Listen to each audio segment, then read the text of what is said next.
adalah istilah atau sebutan bagi para supporter fanatik dari sebuah tim sepak bola, di mana mereka kerap membuat kericuhan yang menyebabkan kerusakan di tempat umum, yang biasanya hal itu terjadi akibat seseorang terlalu mengidolakan, mengagung-agungkan, melebih-lebihkan, mengdewa-dewakan sesuatu melebihi Tuhan yang Maha Kuasa.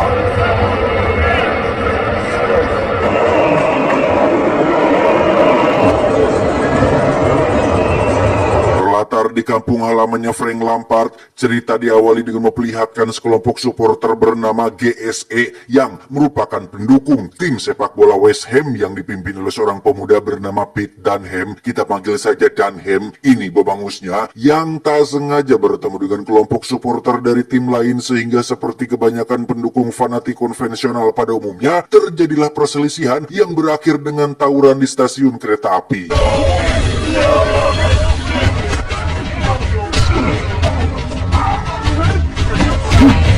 Dan inilah Green Street Hooligans.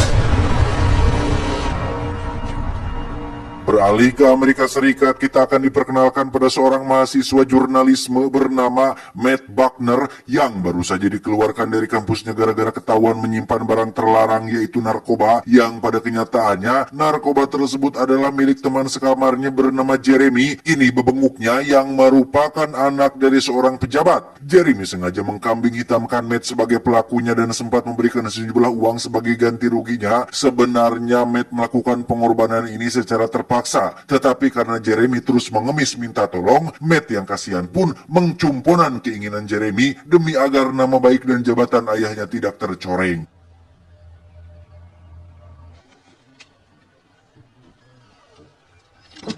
Sempat menghubungi ayahnya tapi sibuk terus, Matt akhirnya memutuskan untuk pergi ke Inggris mengunjungi kakak perempuannya yang menikah dengan orang Inggris, yang dalam perjalanan tersebut Matt terlihat membawa serta tesis atau karya tulisan jurnalismenya untuk sebagai kenang-kenangan terakhir semasa dia kuliah di kampus tersebut.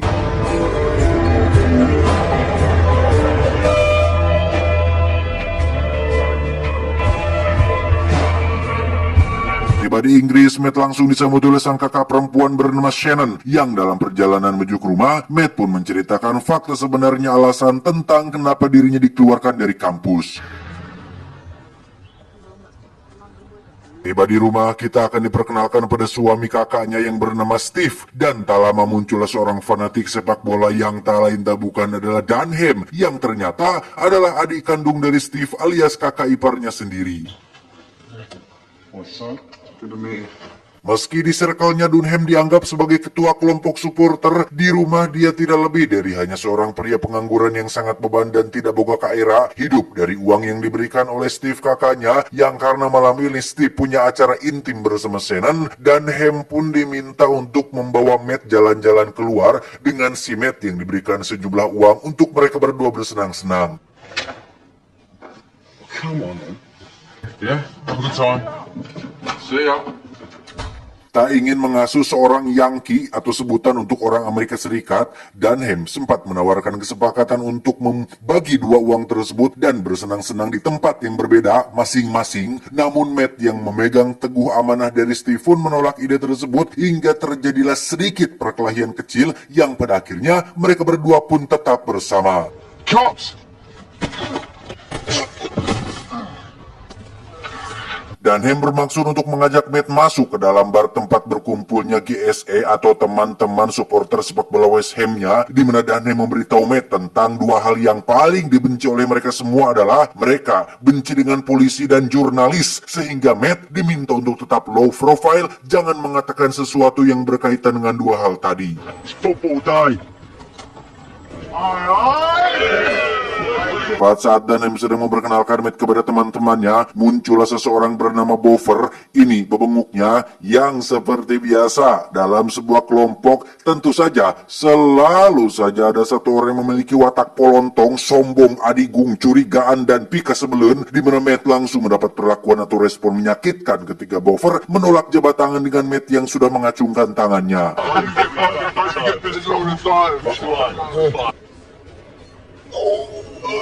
Berjam-jam minum Homer, tertawa terbahak-bahak membahas topik tidak jelas ngelantur ngalor ngidul, bahkan sampai pemilu tahun mendatang pun dibahasnya juga. Matt mencoba untuk menyesuaikan diri meski pada kenyataannya dia tidak terbiasa mabuk-mabukan seperti ini.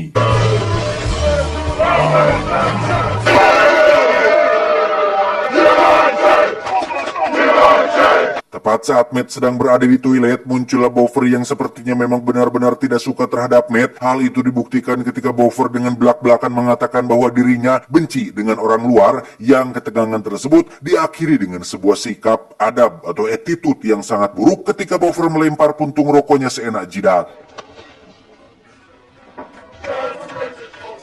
Setelah kepala pusing dan zat-zat alkohol sudah mendominasi seluruh tubuh, mereka pun langsung pergi ke stadion untuk menonton pertandingan sepak bola. Yang setibanya di depan gerbang, Dunham menyuruh Matt untuk tutupi wajahnya agar tidak tertangkap oleh kamera CCTV. Keep your wit down. Pada saat pertandingan sedang berlangsung, Boffer terlihat sudah menyamar menjadi salah satu kru stadion, yang disinilah job desk atau tugas utama para hooligans diperlihatkan, yang memang selain nganggur dan minum minuman keras, mereka memiliki peran untuk menimbulkan terjadinya keributan, di mana Boffer sengaja mendatangi tribun supporter musuh untuk memancing emosi mereka agar terjadi kericuhan sesuai yang diharapkan.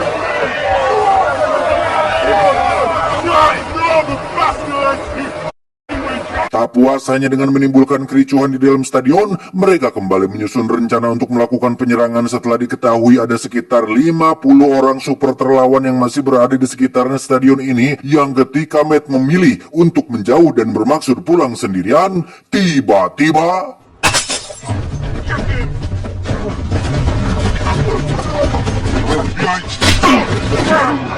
beruntung ada Dunham yang datang membantu sehingga Matt berhasil diselamatkan dan langsung diajak masuk ke dalam mobil, tetapi tak terima dengan hal itu, Dunham dan kawan-kawan pun turun dari mobil untuk mengejarnya, dan ternyata si pelempar batu barusan tidak sendiri, melainkan membawa banyak pasukannya yang sudah siap tawuran. Yang di sini Matt sempat ciut nyalinya gara-gara jumlah musuh yang jauh lebih banyak, tetapi Dunham berhasil membakar semangat Matt dengan mengatakan bahwa untuk jadi laki-laki sejati, kau harus punya nyali dan berkelahi masih lebih baik dibandingkan dengan coli.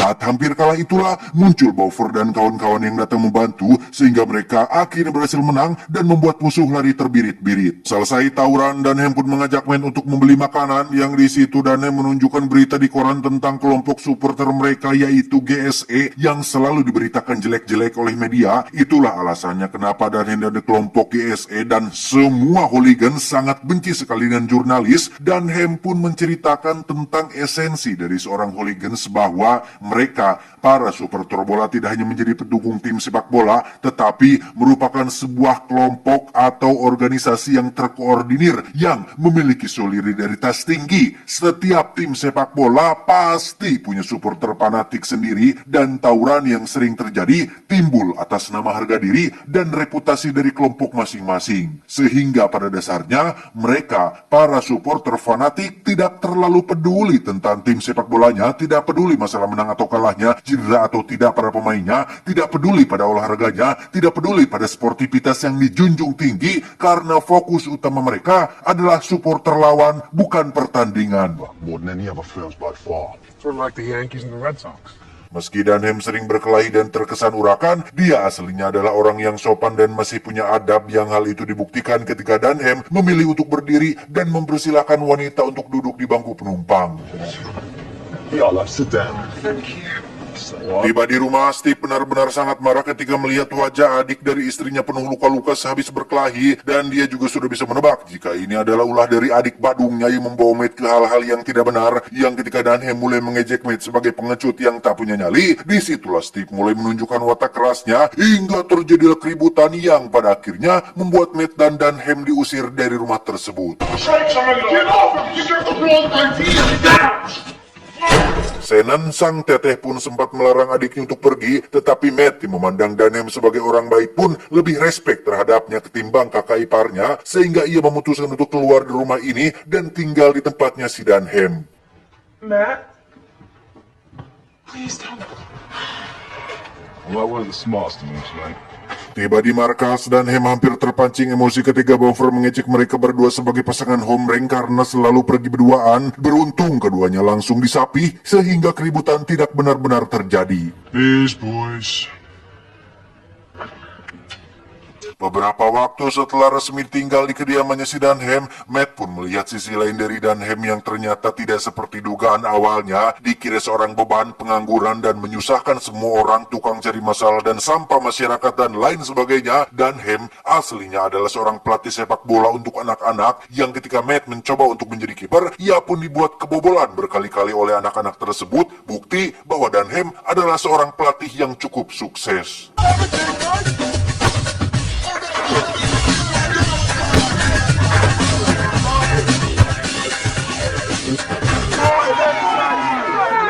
Saat sedang berada di markas, Buffer kembali merasa iri dan dengki saat melihat Matt begitu dekat dengan Dunham dan kawan-kawan, sehingga ia pun memilih untuk menjauh, pergi ke lokasi atau wilayah yang sangat tidak worth it, yaitu wilayah supporter musuh bernama Millwall Bushwhacker, yang merupakan supporter untuk tim sepak bola Millwall yang dipimpin oleh seorang bapak-bapak bernama Tommy. Ini bebenguknya, diketahui Millwall dan GSE sudah 10 tahun tidak bertemu sejak tragedi mengerikan ketika anak kandung Tommy tewas dalam tawuran. Entah seperti apa kronologinya, tapi yang jelas Tommy menjadi seseorang yang sangat tidak terkendali, yang hal itu terbukti ketika bagaimana dia hampir menghajar salah satu pengunjung restoran gara-gara mengobrol dan tertawa terlalu keras. You can't tell me.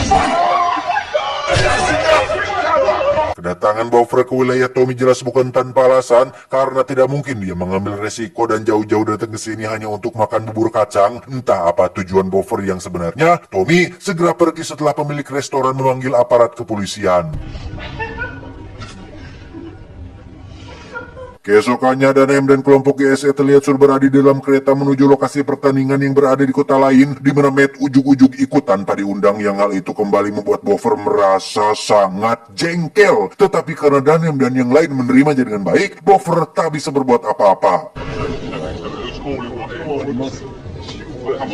Tak lama, Dunham pun mendapat telepon dari salah satu teman di lokasi tujuan yang memberitahu jika supporter Manchester United sedang menunggu kedatangan mereka di stasiun dan jumlahnya ada sekitar 40-50 orang. Tak ingin masuk ke dalam jebakan, mereka pun turun lebih dulu di stasiun sebelumnya, yang ketika mereka semua stuck tak menemukan kendaraan umum untuk pergi ke sana, Matt yang melihat sebuah mobil box pun memiliki ide untuk menyergap kelompok Manchester United dari belakang, yang meskipun jumlah mereka lebih sedikit, setidaknya mereka bisa melakukan serangan kejutan untuk membuat kelompok GS ini menjadi lebih tenar.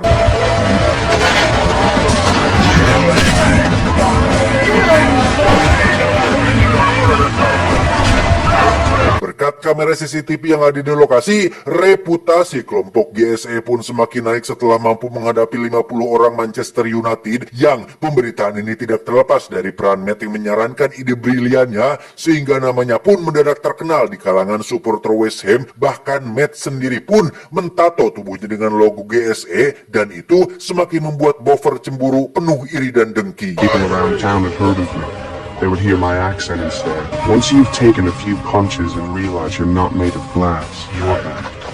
It's knowing that you have your friends. Ketika Matt berkunjung ke rumah Shannon, muncullah seseorang yang sangat tidak diduga-duga kedatangannya, yaitu sang ayah yang datang untuk menjenguk mereka berdua, yang setelah berdebat mengenai sikap sang ayah yang terlalu sibuk dengan pekerjaannya, Matt diajak untuk mengunjungi London Times atau pusatnya penerbitan berita surat kabar dan tempat berkumpulnya para jurnalis, dengan harapan Matt bisa berkenalan dengan salah satu orang dalam dan punya kesempatan untuk memulai kembali karirnya sebagai seorang jurnalis.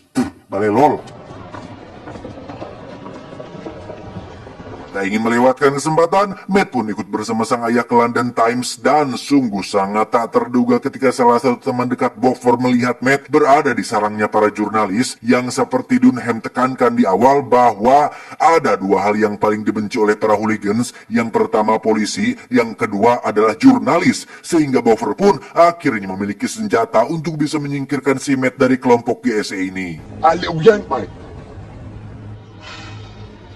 Tepat di saat bersamaan diadakanlah undian untuk menentukan tim yang mana akan bertanding di season selanjutnya, di mana Dunham dan semua orang pun langsung bersorak-sorai saat mengetahui jika West Ham akan bertanding melawan Millwall yang seperti kita tahu, keduanya adalah musuh bebuyutan yang selama 10 terakhir ini tidak pernah saling bertemu, dan ini adalah kesempatan emas untuk kedua kelompok supporter mengeluarkan semua jiwa-jiwa kebrutalannya. Kembali ke Matt dan sang ayah yang tengah mengobrol seputar dunia jurnalisme tepat saat Steve baru saja pulang bekerja. Mendengar percakapan mereka berdua, Steve pun menjadi penasaran tentang jurusan apa sih Bun yang sebenarnya Matt ambil di kampusnya. Yang alangkah terkejutnya Steve saat Shannon mengatakan jika Matt adalah seorang mahasiswi jurnalisme, sehingga ia pun buru-buru pergi ke markas JSE untuk menjemput Matt dari tempat tersebut.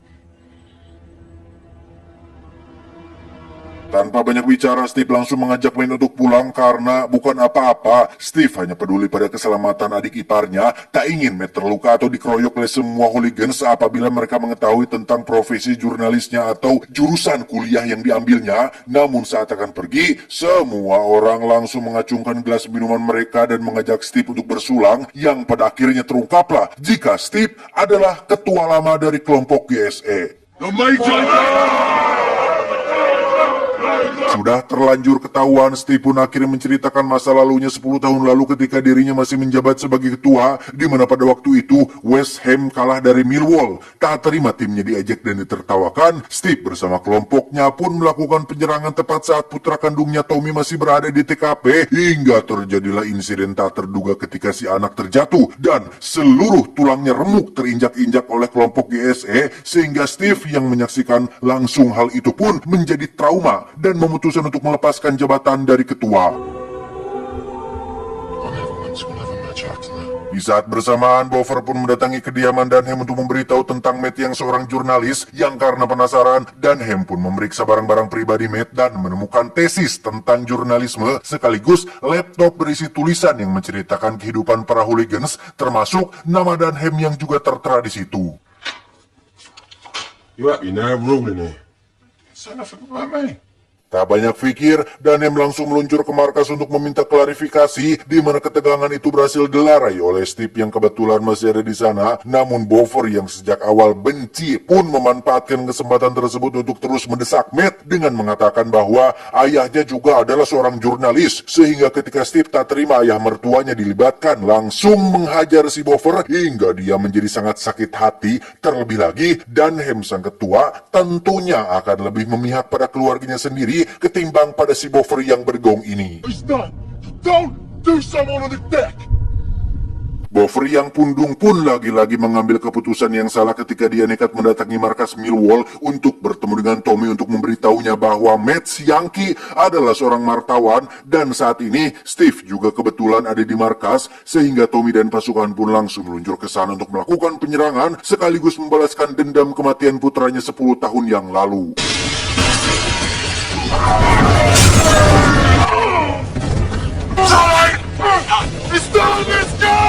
Dan ya, Steve pun mengalami cedera parah saat Tommy menikam lehernya menggunakan pecahan botol, sehingga ia pun segera dilarikan ke rumah sakit dengan Shannon yang tentu saja dibuat panik, marah, dan memukuli Dunham atas apa yang telah terjadi pada kakaknya.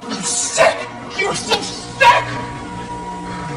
Mengetahui jika Bover adalah dalang dibalik penyerangan tadi, Dunham langsung menghampiri si jangkar head Bover yang sedang duduk sambil merasa ketempuhan. Ketempuhan itu artinya merasa bersalah atuh, panik, tegang, khawatir, dan bingung harus bagaimana. Di mana Dunham benar-benar merasa sangat kecewa dan dihianati, yang ucapan tersebut semakin membuat si Bover berdegong ini lebih merasa bersalah. Steve yang sudah siuman pun menyarankan Shannon dan Matt untuk pulang kampung dulu ke Amerika Serikat sampai situasi kembali kondusif, karena tidak aman bagi mereka berdua berada di sini. Ditakutkan Tommy kembali melakukan serangan susulan. Sementara itu, Dunham yang tak terima kakaknya dibuat cedera pun menyusun rencana untuk balas dendam dengan mengajak kelompoknya si Tommy untuk melakukan pertarungan di lokasi yang sudah ditentukan. Far away fight lesson is lost there.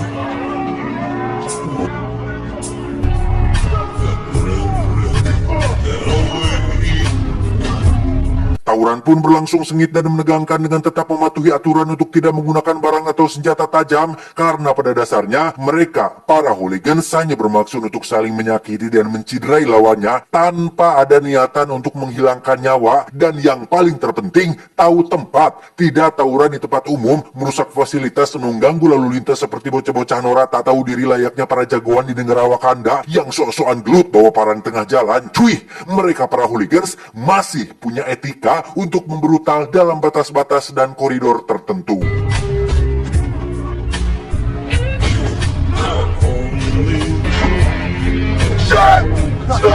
Dan sungguh, betapa bebannya seorang Shannon yang ujug-ujug muncul dengan maksud untuk menjemput Matt pulang ke Amerika, sehingga ketika Tommy menyadarinya, ia langsung menyuruh salah satu anteknya untuk menyerang Shannon dan tiba-tiba...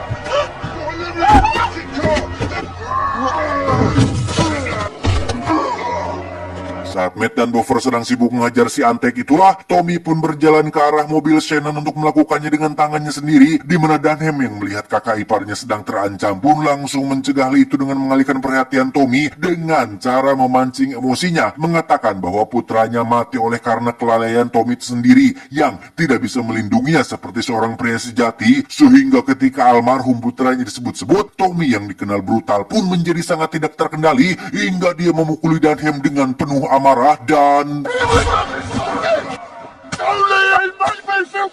Ya, tawuran pun langsung terhenti saat mereka semua menyadari jika Tommy sudah kebablasan yang menyebabkan Dunham tewas di lokasi. Matt dan Shannon berhasil melarikan diri dan sudah aman dari bahaya, sementara Buffer dan kawan-kawan termasuk pihak musuh hanya bisa terdiam melihat tawuran ini sudah memakan satu korban jiwa.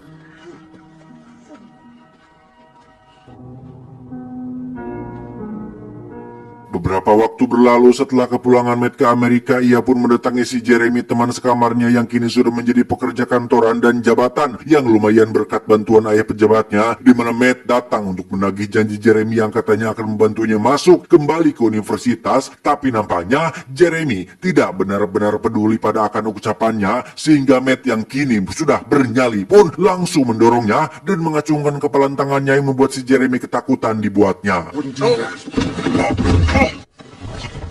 Puas dengan hal itu, Matt pun keluar sambil menyanyikan yel-yel GSE yang khusus dia persembahkan untuk Steve yang entah bagaimana nasibnya sekarang. Tamat, ending yang cukup membagongkan.